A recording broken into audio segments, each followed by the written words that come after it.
বর্তমান সময়ে আমাদের দেশের অর্থনীতি নানা সমস্যার মুখে পড়েছে।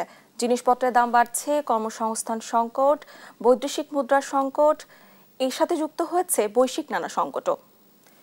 এমন অশান্ত পরিস্থিতিতে টেকসই আর উন্নয়নের ধারা বজায় রাখা বড় চ্যালেঞ্জ হয়ে দাঁড়িয়েছে। এই সকল সমস্যার সমাধান খুঁজবো। সবাইকে স্বাগত জানাচ্ছি দেশ টিভির নিয়মিত আয়োজন বিজনেস টাইমসে। আপনাদের সঙ্গে আছি আমি ডানা ইসলাম। শুরুতেই আমি আমাদের অতিথিদের পরিচয় করে দিতে চাই। আমাদের সঙ্গে আছেন ডক্টর ওয়াসিল বিন সাদাত, অর্থনীতিবিদ। এরপরে আছেন মাজেদুল হক, অর্থনীতিবিদ। আপনাদের দুজনকে স্বাগত জানাচ্ছি আমাদের স্টুডিওতে আসার জন্য। আমি প্রথমে যেতে চাই ডক্টর ওয়াসিল বিন সাদাত আপনার কাছে। শুরুতে আমি যেমনটা বলছিলাম, বাংলাদেশের অর্থনীতি বহুমুখী সংকটের সম্মুখীন হচ্ছে। অর্থনীতিতে এমন বহুমুখী সংকটের মূল কারণগুলো কি কি বলে আপনি মনে করছেন?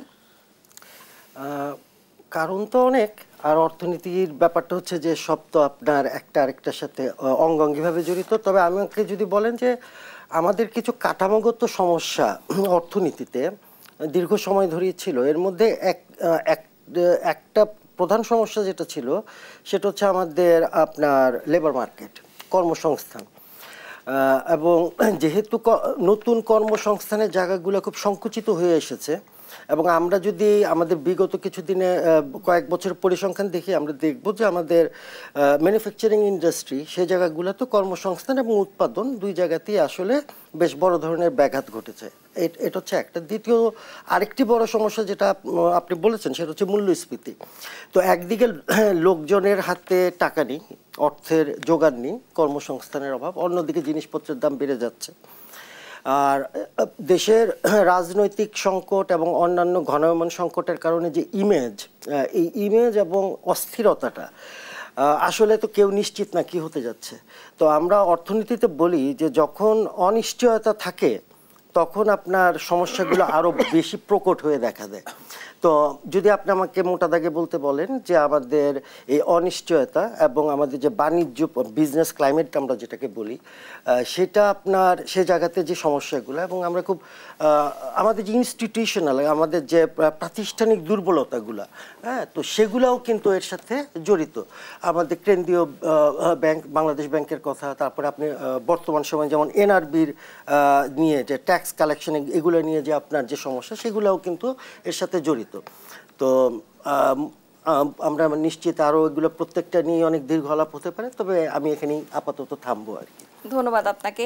আমি একই বিষয় আপনার কাছে জানতে চাইবো, আপনি কিভাবে ব্যাখ্যা করবেন?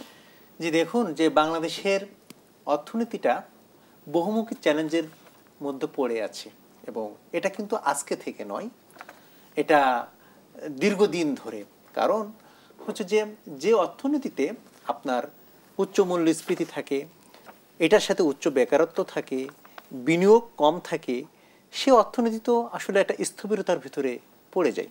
এবং ভাই যেটা বললেন যে যে প্রাতিষ্ঠানিক একটা কাঠামো বাংলাদেশের, এটা একটা খুব ইম্পর্টেন্ট উনি কথা বললেন, এই পয়েন্ট আমি পরে আসব। বাংলাদেশের অর্থনীতির যে চ্যালেঞ্জটা এখন এই মুহূর্তে যেটা রয়েছে সেটা যদি আমি বলি, এবার যে বাজেটটা হলো, এই বাজেটের যে আমাদের যে আমরা যেটা চেয়েছিলাম, আমরা সাধারণ মানুষ যারা যেটা চেয়েছিলাম সেটা কিন্তু হয় নাই। তার কারণ হচ্ছে যে কেন হয় নাই, কারণ অর্থ উপদেষ্টা কিন্তু নিজেই বলেছে যে বাজেটটা হয়েছে গতানুগতিক, এখানে কোনো বৈচিত্র্য আমরা আনতে পারিনি। এক। দ্বিতীয় নম্বর কথা হচ্ছে যে অনেক বড় চ্যালেঞ্জ কি জানেন, যে বাংলাদেশের অর্থনীতি ঋণ নির্ভর অর্থনীতি হয়ে যাচ্ছে। এই ঋণ নির্ভর অর্থনীতিকে আপনি কিভাবে এটাকে সমাধান করবেন? কারণ বাংলাদেশের যে ঋণগুলো নেওয়া হয়েছিল, যে প্রকল্পগুলো ঋণ নেওয়া হয়েছিল, শ্বেতস্থি প্রকল্প কিছু, সেই প্রকল্পের মানে প্রতিদিনের যে রক্ষণাবেক্ষণ ব্যয় সেটাও কিন্তু উঠতেছে না, মানে রিটার্ন আসতেছে না। এক। দ্বিতীয় নম্বর কথা হচ্ছে যে আপনার বাংলাদেশে EID যেটা বলছে যে 2023-24 অর্থবছর থেকে যে ঋণটা নেওয়া হয়েছে, সেই ঋণটা 2026 থেকে 2032 সাল পর্যন্ত এটা 4 বিলিয়নের কাছাকাছি আমার আসল পরিশোধ করতে হবে। তাহলে এই যে এত ঋণের বোঝা এই অর্থনীতি বহন করছে, এটার সমাধানটা কি আসলে? এটা কারণ সমাধান যদি আমি বলি, সেটা হচ্ছে যে দেশগুলো সমাধান করেছে সেই, কারণ আপনারা বলছেন যে অর্থনৈতিক চ্যালেঞ্জ এবং এর সমাধান কি? সমাধান যদি আমি বলি, সেটা হচ্ছে যে শ্রীলঙ্কা কিন্তু ঋণ পুনর্গঠন চুক্তি সম্পন্ন করেছে। কারণ শ্রীলঙ্কা IMF এর কাছ থেকে বা বিভিন্ন দাতা সংস্থার কাছ থেকে যে ঋণটা নিয়েছিল সেই ঋণটা কিন্তু যে প্রকল্পের জন্য ব্যয় করেছিল, হাম্বানটুটা বন্দরের জন্য ব্যয় করেছিল, একটা বিমানবন্দরের জন্য ব্যয় করেছিল, এই হাম্বানটুটা এবং বিমানবন্দর থেকে যে ব্যয় করেছিল সে এক্সপেক্টেড প্রত্যাশিত রিটার্ন আসে নাই।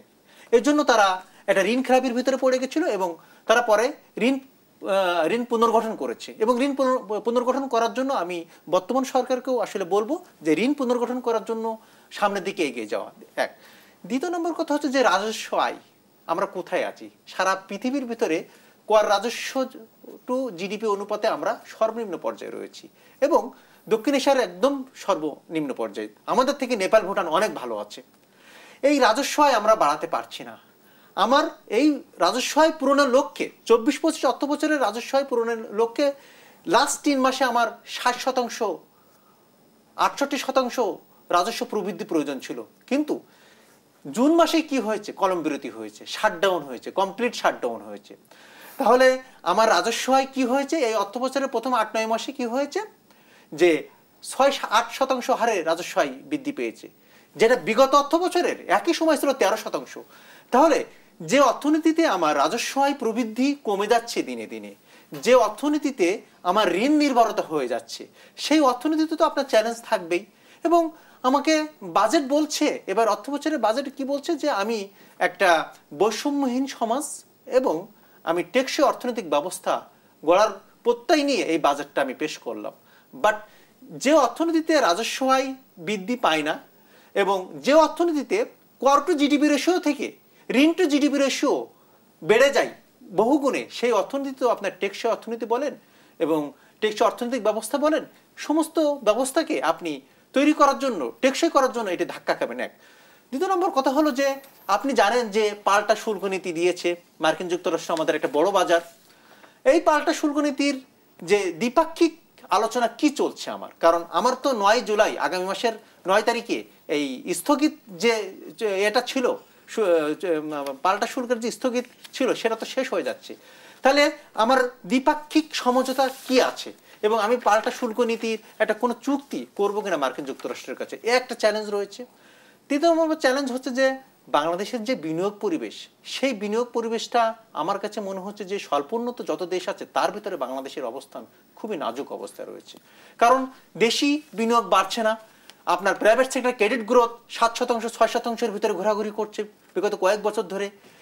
একদিকে আপনি খুব কঠোর মুদ্রানীতি অবলম্বন করছেন মূল্যস্ফীতিকে নিয়ন্ত্রণ করার জন্য, কিন্তু বাংলাদেশের অর্থনীতির যে চরিত্র সেখানে কি কঠোর মুদ্রানীতি আসলে এটা ফলাফল আমরা দেখতে পাচ্ছি কিনা? মোটেই পাচ্ছি না, কারণ মূল্যস্ফীতি মোটেই আমার কাছে মনে হয় বেশি কমে নাই। না, নাম্বার 2। নাম্বার 3 হচ্ছে যে আমি যে সাধারণ মানুষের যে পরিত্রাণ দেয়া, সাধারণ মানুষকে যে রক্ষা করা উচ্চ মূল্যস্ফীতি থেকে, এইটার নীতিটা আসলে কোথায়? কারণ আমি যখন রাজস্ব আদায় করছি, আমি পরোক্ষ করের মাধ্যম দিয়ে পরোক্ষ করের উপর নির্ভরশীল হয়ে আমি রাজস্ব আদায় করছি।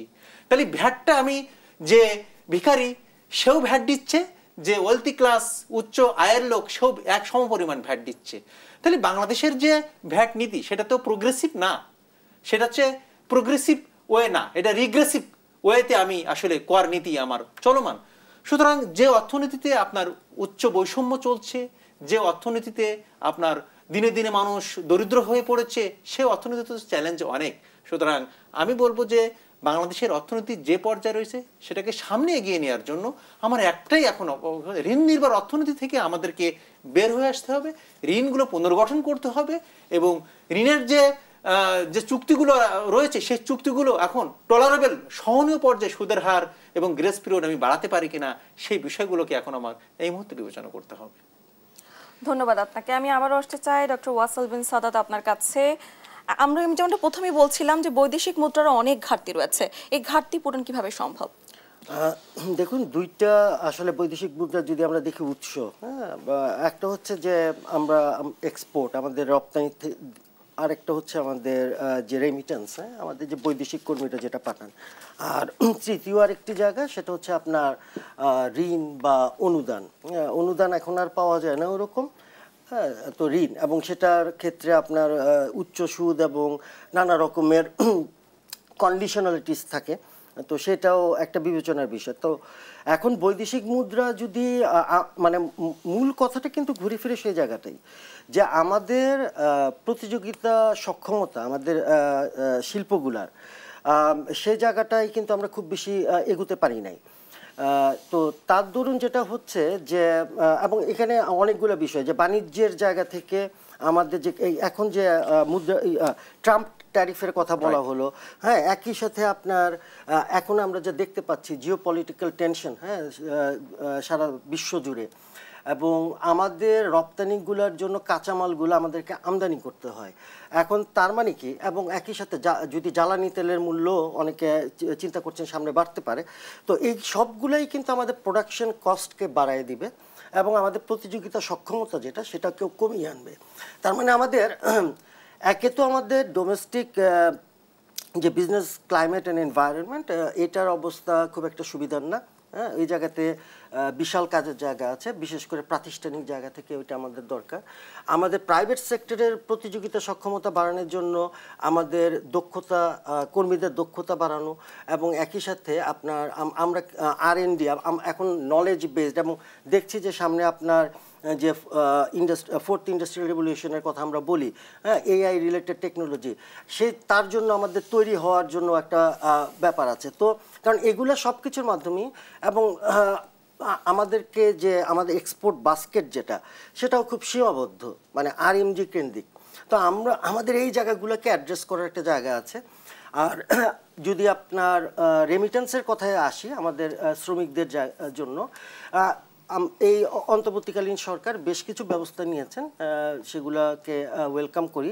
তবে আরও অনেক কিছু করার আছে। একই সাথে আমাদের দেশের জেনেরিক স্কিল সেট, আমাদের যে শ্রমশক্তির, সেটা আসলে একটা সেটা আসলে আপ টু দ্য মার্ক না, গ্লোবাল স্ট্যান্ডার্ডের না। এবং আমাদের প্রশিক্ষণগুলো যেগুলো আমরা দেই এখানে, তার কিন্তু কিছু অ্যাক্রিডিশনেরও প্রবলেম আছে। মানে এখানে যে ট্রেনিংটা নিয়ে যাচ্ছে, সেটা যে দেশে যাচ্ছে সেখানে আসলে এটা গ্রহণযোগ্য হচ্ছে কিনা। তো এই মানসম্মত ট্রেনিং, কারণ ফোর্থ ইন্ডাস্ট্রিয়াল রেভলিউশন যেমন অনেক আপনার পেশাকে এবং সেক্টরকে সংকুচিত করবে, অনেক সেক্টর কিন্তু সামনে বুমিং। তা আমরা কি আসলে সেভাবে নিজেদেরকে প্রস্তুত করছি কিনা? হ্যাঁ, তো এটা হচ্ছে একটা। তো বৈদেশিক মুদ্রার কথা আপনি বলেছেন যে রিজার্ভ বাড়ানো, তো একটা তো হচ্ছে যেটা মানে একটু বড় করে উত্তর দিলে, যে আমাদের এক্সপোর্টের জায়গা থেকে আমাদের প্রাইভেট সেক্টরের সক্ষমতা বাড়ানোর জন্য ব্যবস্থা করা, বিজনেস ক্লাইমেটের জন্য প্রাতিষ্ঠানিক এবং অন্যান্য ব্যবস্থা করা। এই প্রাতিষ্ঠানিক এখানে আরেকটা বিষয়, যে আমাদের যে মান নিয়ন্ত্রণ সংস্থাগুলা, সেগুলাকেও উন্নতি করতে হবে। আমাদের ফ্যাসিলিটেশন, পোর্টের ইফিসিয়েন্সি, এগুলোর জায়গায় যেতে হবে। আর যদি শ্রমিকদের কথা বলি, তাদেরকে ট্রেনিং এবং তাদের বিভিন্ন শ্রম বাজারগুলোতে আমাদের ডিপ্লোম্যাটিক উদ্যোগের মাধ্যমে নতুন শ্রম বাজার এবং খুঁজে বের করতে হবে। আর আরেকটা হচ্ছে যে প্রত্যেকটা আমাদের বৈদেশিক ঋণ বা অনুদান যাই করি না কেন, আমাদের দেশে এই জিনিসগুলা অনেকটাই কেমন জানি গোপনে করা হয়। মানে আসলে শর্তগুলা কি, তার আউটপুটটা কি আসবে, তার কস্ট বেনিফিট অ্যানালাইসিস কি, হ্যাঁ, আসলে এটা কি ওভারঅল ওয়েলফেয়ার সেটাকে কি বাড়াবে, নাকি এটা একটা শ্বেতহস্তি প্রসব করবে। এই জিনিসগুলো নিয়ে প্রশ্ন করারও জায়গা নেই। প্রশ্ন করলে উত্তরটা কোথা থেকে আসবে, যদিও আমাদের রাইট টু ইনফরমেশন অ্যাক্ট আছে, আমাদের দেশের নীতি কিন্তু সব জায়গাতেই কম বেশি ভালোই আছে। প্রবলেমটা হচ্ছে গিয়ে যে তার ইমপ্লিমেন্টেশন এবং তার যে ইনস্টিটিউশনাল যে জায়গাগুলা, এই জায়গাগুলোতে আপনার বড় দুর্বলতা। ধন্যবাদ আপনাকে। আলোচনায় ফিরে আসবো তবে একটি বিরতির পরে। এবার নিয়ে নিচ্ছে ছোট্ট একটি বিরতি, ফিরে আসছি বিরতির পরে, সঙ্গেই থাকুন। আমাদের অর্থনীতিতে কতটা ক্ষতিগ্রস্ত করছে বলে আপনি মনে করছেন? দেখেন যে শুধু বাংলাদেশের অর্থনীতি নয়, পৃথিবীর সব দেশের অর্থনীতি, এক কথায় বৈশ্বিক অর্থনীতি কিন্তু ইন্টিগ্রেটেড, একটা অর্থনীতির সাথে আরেকটা অর্থনীতি অতপ্রতভাবে জড়িত। কারণ হচ্ছে যে কোনো অর্থনীতি স্বয়ংসম্পূর্ণ নয়। কারণ একটা অর্থনীতি আপনার সে জ্বালানি নির্ভর, একটা অর্থনীতি আপনার তেল নির্ভর, একটা অর্থনীতি গম নির্ভর, একটা অর্থনীতি চাল নির্ভর। তো এক একটা অর্থনীতি এক একটা দেশের উপরে নির্ভরশীল। তাহলে বাংলাদেশের অর্থনীতির যে নির্ভরশীলতা, সেই নির্ভরশীলতাটা তো রয়েছেই চীনের উপরে রয়েছে, পার্শ্ববর্তী দেশ ভারতের উপরে রয়েছে। আমরা যদি আমদানি পণ্যের কথা চিন্তা করি, তাহলে আমরা এই জায়গা থেকে যদি আমার বৈশ্বিক যে বর্তমান পরিস্থিতি চলছে, বা কিছুদিন আগে কয়েকটা দেশের সাথে যে যুদ্ধ হলো এবং যুদ্ধটা থেমে গেছে, তারপরেও এটার একটা প্রভাব তো পড়ার সম্ভাবনা ছিল, বা কিছুটা যে পড়ে নাই তাও না। কারণ হচ্ছে যে আমার যে কিছুদিন আগে যে আপনার যে যুদ্ধটা হলো ইরানের সাথে ইসরায়েলের যে যুদ্ধটা হলো, এই যুদ্ধটা কারণে আমার তো এলএনজি যে চুক্তিটা কাতারের সাথে আমার যে এলএনজি চুক্তি, এটা 15 বছর করা ছিল। এই এলএনজি এখন যে গ্যাস সংকট রয়েছে, অর্থনীতির জ্বালানি সংকট রয়েছে, অর্থনীতিকে সামনে এগিয়ে নেওয়ার জন্য বিশেষ করে বাংলাদেশের অর্থনীতি, সেটা হচ্ছে যে আপনার ব্যাংকিং খাতকে সংস্কার প্রয়োজন। ব্যাংকিং, কারণ ব্যাংক নির্ভর অর্থনীতি। আরেকটা হচ্ছে জ্বালানি খাতকে, কারণ আমি তো এখন আরএমজি সেক্টর, ভাই যেটা বললেন যে আমার রপ্তানির ক্ষেত্রে আমি বৈচিত্র্য আনতে পারিনি, এটা কিন্তু আমি অনেক বড় ধরনের একটা চ্যালেঞ্জের ভিতরে পড়ে আছি। কারণ আমি রপ্তানি ক্ষেত্রে বৈচিত্র্য আনতে পারিনি, যে অর্থনীতি, সে অর্থনীতি চ্যালেঞ্জের ভিতরে থাকবেই। কারণ একটা প্রোডাক্টের উপরে নির্ভর করে আমি রপ্তানি আয় করছি। তাহলে আমার যে উৎপাদন ব্যবস্থা, আমার যে শিল্প খাতটাকে রক্ষা করার জন্য আমার তো জ্বালানি দরকার, গ্যাস দরকার, বিদ্যুৎ দরকার। তাহলে আমার এখন গ্যাস জ্বালানি আমার আমদানি করতে হচ্ছে, আমার এলএনজি আমদানি করে তাদেরকে সাপোর্ট দিতে হচ্ছে। তাহলে এই এলএনজি আমদানি যে আমরা হরমুজ প্রণালী দিয়ে যে আমরা যে এই আমদানিগুলা, সেটার তো একটা প্রভাব থাকবেই। কারণ আপনার শিপিং কস্ট বাড়বে, আপনার ড্যামারেজ কস্ট বাড়বে, আপনার ভাড়ার পরিমাণ বাড়বে।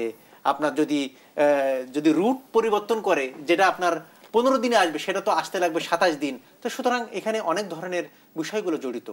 একটা দ্বিতীয় কথা হচ্ছে যে এখন যেটা হচ্ছে যে আমাদের শুল্ক যুদ্ধ, এই শুল্ক যুদ্ধটা আমাদেরকে কনসিডারিং কারেন্ট ইকোনমিক সিচুয়েশনে, আমার এলডিসি গ্রাজুয়েশনে আমার অনেক চ্যালেঞ্জ জড়িত রয়েছে। এবং আমেরিকার বাজারে আমরা এখন বর্তমানে 15%, অ্যাভারেজ 15% আমরা শুল্ক দিয়েই আমরা পণ্য পাঠাচ্ছি।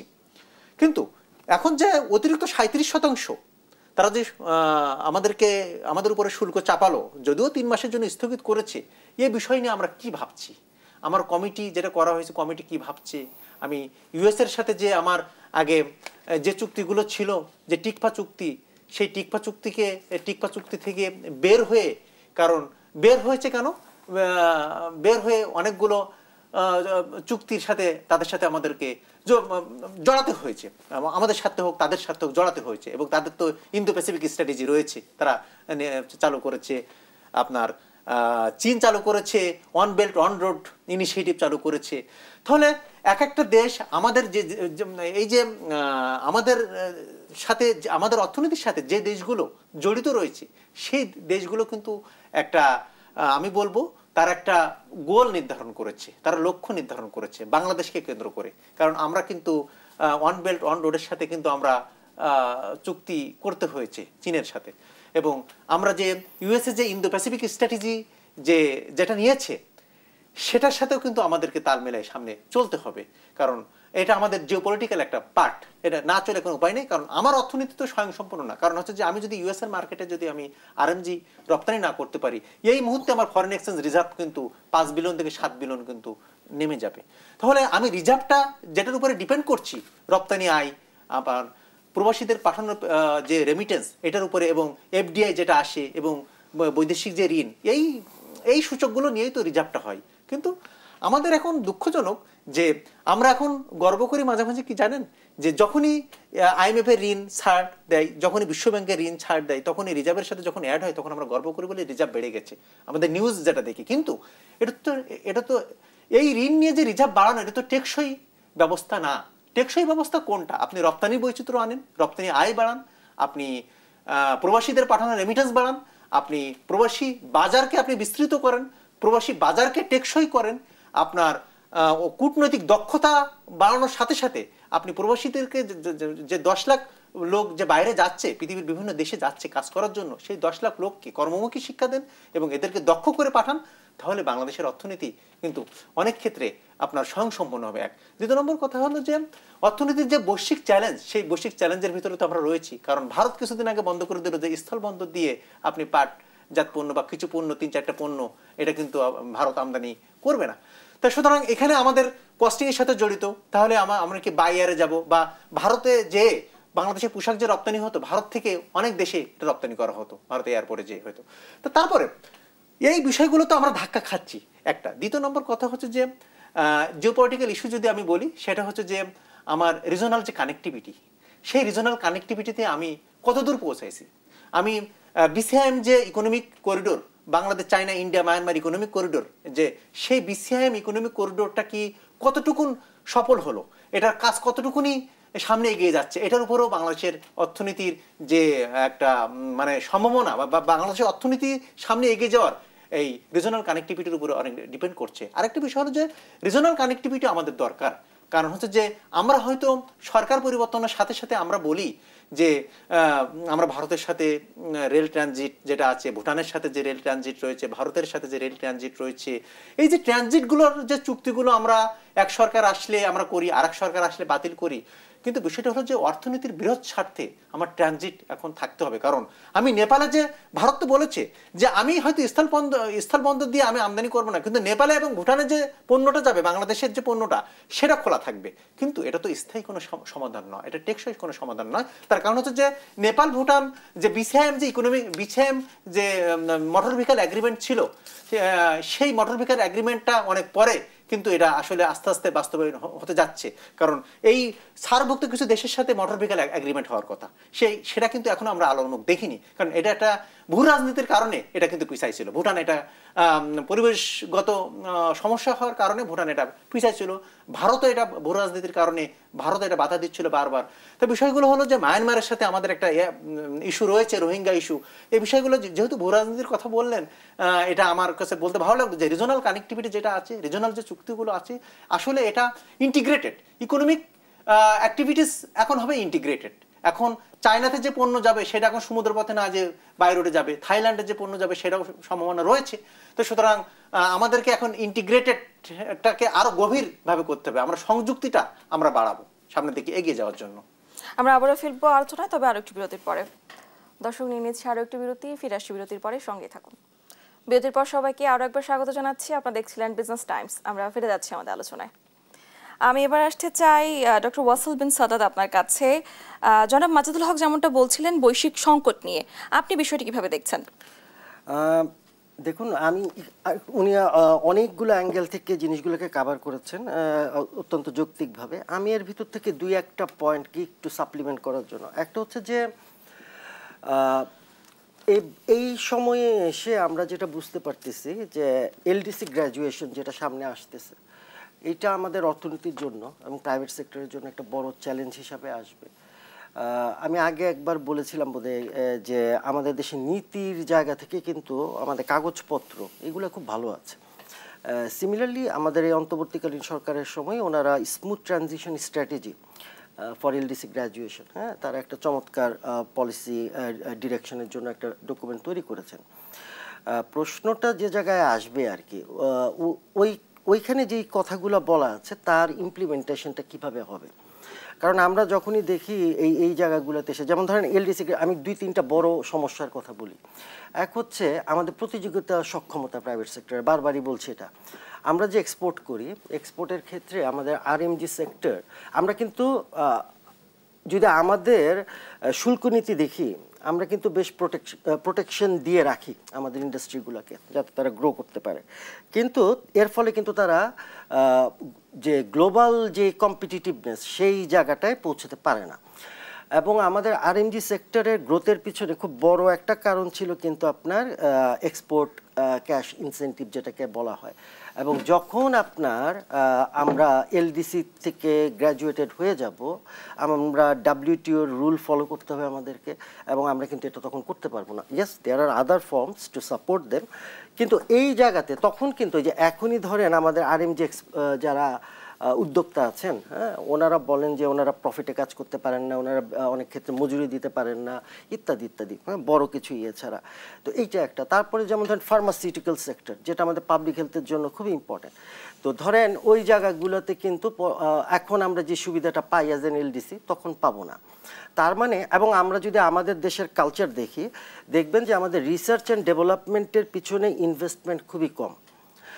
আমাদের এটা এর সাথে অত্যন্ত যৌক্তিকভাবে জড়িত, এটার জন্য হয়তো দীর্ঘ আলোচনা দরকার। সেটা হচ্ছে যে আমাদের শিক্ষা ব্যবস্থা এবং দক্ষতা উন্নয়ন যে কর্মসূচি, সেটার মনে হয় যে আর একটা পুনর্বিবেচনা করে আমরা ভবিষ্যতের জন্য শ্রমশক্তিকে দক্ষভাবে তৈরি করতে পারতেছি কিনা। তো এটা হচ্ছে এলডিসি গ্র্যাজুয়েশনের জায়গা থেকে কিছু সমস্যার কথা বললাম, যে দেয়ার আর স্ট্র্যাটেজিস, কিন্তু কিভাবে সেটা আমরা করব সেই জায়গাটাতে আমার কিছু প্রশ্নের জায়গা আছে, সে জায়গাটাতে আমাদের নজর দিতে হবে। অবশ্যই যে যখন রাজনৈতিকভাবে নির্বাচিত একজন সরকার আসবেন, তারা এই জিনিসগুলোকে নিয়ে আরও দীর্ঘমেয়াদে চিন্তা ভাবনা করার জায়গায় আসবে। আর আরেকটা যেটা হচ্ছে যে রিজিওনাল ট্রেড এবং ইকোনমিক রিলেশনশিপ বিল্ড আপের জায়গা থেকে, তো আমাদের দেখেন বহু বছর ধরে সেই প্রথমে ছিল সাফটা, তারপরে হচ্ছে সাফটা, কিন্তু আসলে তার বেনিফিটটা আমরা কি পেয়েছি? আচ্ছা, বিসিএম এর কথা ভাই বলেছেন, সেখান থেকে আমরা কি পেয়েছি? প্রথম এখানে কয়েকটা জিনিস। একটা হচ্ছে যে আমাদের যেটাকে আমরা বলি ক্যাপাসিটি বিল্ডিং, হ্যাঁ, আমাদের নিগোসিয়েশনের ক্যাপাসিটি বিল্ড আপ করতে হবে। আমাদেরকে বিভিন্ন দেশের সাথে বাইলেটারাল রিলেশনশিপে যেতে হবে, তাদের সাথে সেই চুক্তিগুলো করে তাদের থেকে আমরা কি বেনিফিট নিতে পারবো, আমাদের কম্পিটিটিভনেস ওয়াইজ এই জিনিসগুলোর উপরে আমাদেরকে ফোকাস করে আমার মনে হয় যে রিজিওনাল জায়গাগুলোতে ফোকাসটা করতে হবে। একই সাথে আমাদের ডাব্লিউটিওর যে ব্যাপারগুলো এবং ওই জায়গাগুলোতে এই যে আপনার ট্রেড ফ্যাসিলিটেশন, এবং আমি স্ট্যান্ডার্ডের কথা বলেছি, আমাদের পণ্য অন্য দেশে গেলে বিশেষ করে অ্যাগ্রো বেসড পণ্য, সেটা কি মানসম্মত পণ্য যাচ্ছে কিনা, আমাদের যে স্ট্যান্ডার্ড এজেন্সিগুলো আছে তাদের সার্টিফিকেট কি ওই দেশ গ্রহণ করবে কিনা, because these are like there are health hazards and other things. So আমার মনে হয় যে এইগুলো সবই কিন্তু বড় প্রাতিষ্ঠানিক ব্যাপার, এবং আমাদের সরকারি প্রতিষ্ঠানগুলোর ভিতরে যে সমন্বয়হীনতা, এটাও একটা বড় চ্যালেঞ্জ।